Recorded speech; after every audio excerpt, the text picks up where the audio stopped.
This is the Canon PowerShot G3, released in 2002, 4 megapixels, and a design that feels quite different from modern cameras. I've been using it for a couple months now, and today I'm going to share my thoughts on it. Using the G3 is slow.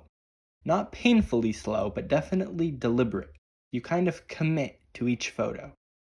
Startup takes a second, autofocus is slow, and shot to shot isn't exactly quick. To use the camera, you need to slow down. It's an opportunity to think more about your composition. Colors are warm, slightly saturated, and really nice straight out of the camera. Dynamic range is definitely an area where you really feel the age of the camera. Highlights blow out pretty quickly, and shadows don't have a ton of detail. But in good light, I've taken photos that have really surprised me.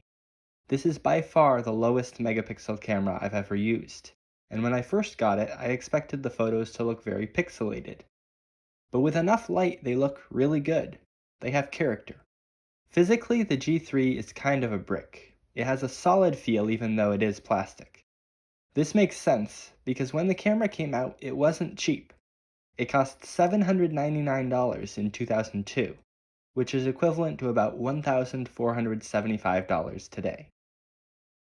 One of the standout features is the fully articulating screen, which was a big deal at the time, and is still really useful now.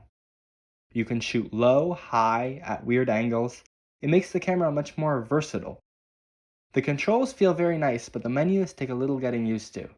Some of the menus will only appear in certain shooting modes, which took me a little bit of time to realize. But once you understand how it works, it's quite easy to use. The zoom lens is nice, but I've noticed that the quality goes down substantially when I zoom in all the way. So who is this camera for?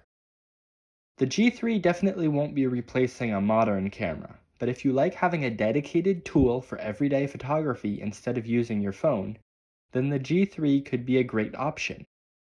If you enjoy the process of photography, if you like slowing down and thinking about your shots, and if you don't mind working around some limitations, then definitely consider it. I'm glad I did.